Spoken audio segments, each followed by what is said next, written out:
நண்பர்களே, நம்ம இன்றைக்கி எதை பற்றி பார்க்க போகிறோன்னா வந்து லைஃப் இன் கனடா அப்படின்ட்டு ஒரு சீரீஸ் இருக்குங்க இல்லையா. அந்த சீரீஸில் இன்றைக்கி வந்து நம்ம எதை பற்றி பார்க்க போகிறோன்னா கெனேடியன் போலீஸ் ஆர் அமெரிக்கன் போலீஸ்னே வச்சுக்கலாம். ஆல்மோஸ்ட் எல்லா இடத்துலையும் அப்படி தான் இருக்காங்க. ஸோ அவங்கெல்லாம் எப்படி ஏன் என்ன இப்போ நம்ம ஊரில் வந்து போலீஸ் உங்களை நிறுத்துகிறாங்கன்னா என்ன கேட்பாங்க, என்ன பண்ணுவாங்க, எப்படி ரியாக்ட் பண்ணுவாங்க, அது எல்லாமே உங்களுக்கு தெரியும் இல்லையா. ஸோ இப்போ வந்து கனடாவில் வந்து உங்களை போலீஸ் நிறுத்துகிறாங்கன்னா இல்லை போலீஸ்க்கு எந்த மாதிரி அத்தாரிட்டி இருக்குது அப்படின்ட்டு வந்து நம்ம பேசலாம் இன்றைக்கி. ஸோ ஃபஸ்ட்டு இந்த ஊரில் போலீஸ் ட்ரைனிங்கு அப்படின்றது வந்து எப்படி நடக்குதுன்னா, அது வந்து 12th வந்து செப்பரேட்டாக ஒரு குரூப் எடுத்து அந்த பசங்க படிக்குதுங்க. அதுங்க எல்லாருமே வந்து காலேஜில் எங்கள் கூடயே தான் படிக்குங்க. ஃபார் எக்ஸாம்பிள் நாங்கள்லாம் சயின்ஸ் ஸ்டூடெண்ட்னா எங்கள் கூடயே தான் படிக்குங்க. நாங்கள்லாம் காமனாக வந்து இங்கிலீஷு அந்த ஃபிசிக்கல் எஜுகேஷன் அந்த கிளாஸ்லாம் வந்து காமனாக ஷேர் பண்ணுவோம்.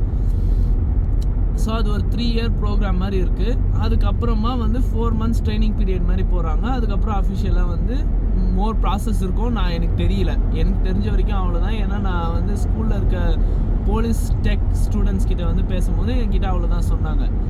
ஸோ அப்படி தான் போலீஸ் ஆகுறாங்க. அவங்கெல்லாம் வந்து இன்கேஸ் நம்மளை நிறுத்துகிறாங்கன்னா எந்த மாதிரி விஷயத்துக்கு நிறுத்துவாங்கன்னா எதுக்கு வேணால் நிறுத்துவாங்க. ஸோ பிஃபோர் நம்ம வந்து அவங்க எதுக்கு நிறுத்துகிறாங்கன்றத பேசுகிறதுக்கு முன்னாடி இன்னைக்கு ரொம்ப ஓவராக வந்து வளர்றேன். ஏன்னா வந்து டிரைவிங்கில் நிறைய டிராஃபிக்காக இருக்குது. பட் எனிவேஸ் என்ன சொல்ல வந்தேன்னா, நீங்கள் டிரைவிங் லைசன்ஸ் எடுக்கிறீங்களா அதோட ப்ராசஸை பற்றி சொல்கிறேன். ஸோ டிரைவிங் லைசன்ஸ் எடுக்கிறதுக்கு வந்து நீங்கள் வந்து ஃபஸ்ட்டு ஒரு தியரி எக்ஸாம் பாஸ் பண்ணணும். அதுக்கப்புறம் தான் வந்து ப்ராக்டிக்கல் எக்ஸாம் பண்ணணும். அந்த தியரி எக்ஸாமோட புக் வந்து இவ்வளோ பெரிய புக்கு. நீங்கள் சின்ன வயசுலலாம் வந்து ஃபிசிக்ஸ் கெமிஸ்ட்ரிக்கெலாம் புக்கு இருக்கும் இல்லையா, அந்த சைஸ் புக் வந்து பாஸ் பண்ணணும். ஸோ அப்போ அவ்வளோ ரோட் ரூல்ஸ் இருக்குது. எல்லாருமே இவ்வளோ ஸ்பீட் லிமிட்டில் தான் போகணும், ஓவர் ஸ்பீடிங் பண்ணக்கூடாது. லேனு அதாவது வந்து இந்த படத்தெல்லாம் காமிக்கிறாங்க இல்லையா, 3 இந்த டாட்டட் லைன்ஸுக்கு இந்த பக்கம் அந்த பக்கம்லாம் ஓட்டாமல் லேன் மாறுறது, ஒருத்தங்களை ஓவர்டேக் பண்ணுறதுக்கு கூட வந்து ரூல்ஸ் இருக்குது. ஸோ இந்த போலீஸ்லாம் வந்து என்ன பண்ணுவாங்கன்னா, இவ்வளோ அந்த நான் சொன்னேன் இல்லையா, இந்த 300 பேஜ் புக்கில் இருக்க எல்லா ரூல்ஸ்லேயும் நீங்கள் ஃபாலோ பண்ணலைன்னா உங்களை வந்து ஸ்டாப் பண்ணுவாங்க. இந்த ஊரில் போலீஸ் ஸ்டாப் பண்ணுறது வந்து எப்படி பண்ணுவாங்கன்னா, ஆல்மோஸ்ட் யூனிவர்சலாக எல்லா ஊர்லேயும் அப்படி தான் பண்ணுவாங்க. பட் சைரன் போட்டு உங்கள் பின்னாடியே வருவாங்க. அதை பார்த்தோன்னே நீங்கள் ஆக்சுவலாக புல் ஓவர் பண்ணணுன்னா வந்து ஷோல்டர்னு சொல்கிறாங்க. ஹைவேக்கு ரைட் சைடில் வந்து இதில் பட் ஏதோ ஹைவேயோட ரைட் சைடில் வந்து நீங்கள் புல் ஓவர் பண்ணிங்கன்னா ஒரு போலீஸ் ஆஃபீஸர் வந்து இறங்கி வந்து உங்ககிட்ட பேசுனா வந்து இதுதான் முறை, என்ன ஏன் வந்து உங்களை ஸ்டாப் பண்ண அப்படின்னு சொல்லுவாங்க. ஸோ அவங்க வந்து உங்ககிட்ட 3 விஷயம் கேட்பாங்க. ஃபஸ்ட்டு வந்து லைசன்ஸு, காரோட இன்சூரன்ஸு, அது எல்லாமே கேட்பாங்க. அண்டு இந்த ஊரில் வந்து எதுவுமே கேஷாக கட்டியோ தப்பிக்கிறது அந்த மாதிரிலாம் எதுவுமே பண்ண முடியாது. எல்லாமே ரெஜிஸ்டர்டு தான். எதனா ஃபைன் வந்தால் கூட நம்ம இப்போவே பே பண்ணணும்னு அவசியம் இல்லை. அதுக்கு வந்து ரிசிப்ட் டிக்கெட்டுன்னு கொடுத்துட்றாங்க. அந்த டிக்கெட்டு நீங்கள் எடுத்துகிட்டு போயிட்டு அப்புறமா வந்து நீங்கள் கட்டிக்கலாம். உங்களுக்கு 30 days இருக்குது. அது ஈதர் வந்து 2 ஆப்ஷன் ஆக்சுவலாக. அந்த 30 daysல வந்து நீங்கள் அதை கட்டாமல் விட்டிங்கன்னா நீங்கள் ஈதர் கோர்ட்டுக்கு போயிட்டு வந்து அந்த டிக்கெட்டை கண்டெஸ்ட் பண்ணி நான் அந்த தப்பை பண்ணலை அப்படின்னு வந்து நீங்கள் பேசலாம். அப்படி இல்லைன்னா வந்து நீங்கள் அந்த டிக்கெட்டை பே பண்ணிடலாம், ஆன்லைனில் பே பண்ணிடலாம், இல்லை வந்து நீங்கள் ட்ராப் ஆஃப் பண்ணலான்னு நினைக்கிறேன். பட் போலீஸ் ஒன்ஸ் உங்களை ஸ்டாப் பண்ணிட்டாங்கன்னா அங்கேயோட ஃபினிஷ். அவங்க டிக்கெட் கொடுத்தோடனே அவங்களோட வேலை முடிஞ்சிடுது. இந்த டிக்கெட்டில் வந்து 2 விஷயம் இருக்குது ஆக்சுவலாக. ஒன்று வந்து இந்த காசு பே பண்ணுறது ஃபைன், அது பரவாயில்ல. பட் பாயிண்ட்ஸு அப்படின்ட்டு வந்து ஒரு கான்செப்ட் இருக்குது.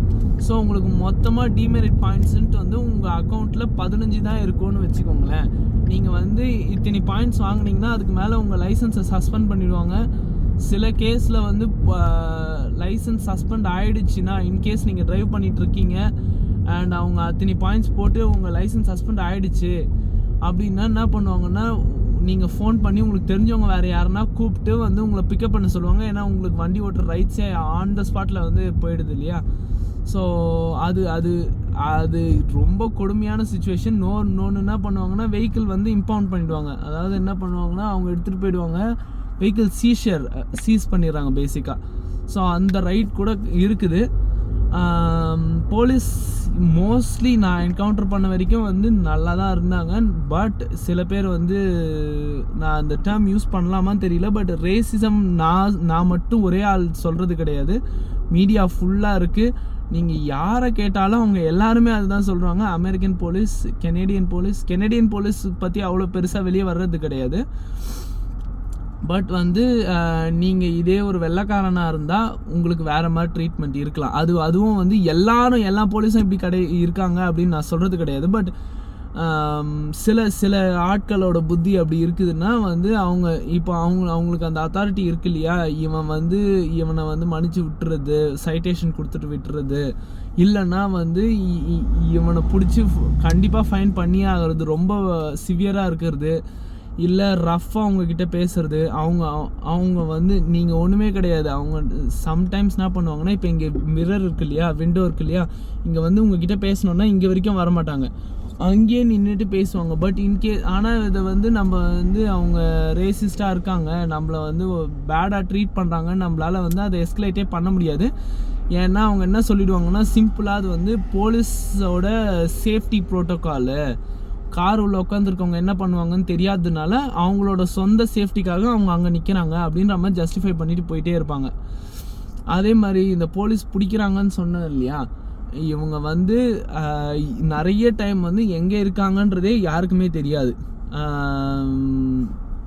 ஃபார் எக்ஸாம்பிள், இப்போ ஹைவேல போயிட்டே இருக்கீங்கன்னா நடுவில் வந்து பிளாக்கேஜ் வருது இல்லையா, நீங்கள் 100 km/h லீகலி அந்த ஸ்பீட் லிமிட்டில் போயிட்டு இருக்கும்போது அந்த பிளாக்கேட் நடுவில் இருப்பாங்க காரு. ஸோ அங்கே இருக்குதுன்னே உங்களுக்கு தெரியாது. நீங்கள் நிறைய இடத்துலலாம் வந்து police station, meaning gas station, அது உள்ளெல்லாம் இருப்பாங்க. ஸோ நீங்கள் போயிட்டே இருக்கும்போது திடீர்னு வந்து உங்களை கேட்ச் பண்ணிடுறது ரொம்ப வாய்ப்பு உண்டு. ஸோ இந்த எபிசோடே வந்து நான் ரொம்ப வந்து தடுமாறினேன். பிகாஸ் அன்ஸ்கிரிப்டடாக தான் நான் எல்லா வீடியோஸும் பண்ணுவேன். பட் இது ஒரு ஓவரால் கவரேஜாக இருக்கும்னு நினைக்கிறேன் போலீஸ் இன் கனடாவை பற்றி. நான் உங்களை வந்து அடுத்த லைஃப் இன் கனடா வீடியோவில் மீட் பண்ணுறேன். தேங்க்ஸ் ஃபார் வாட்சிங் கைஸ்.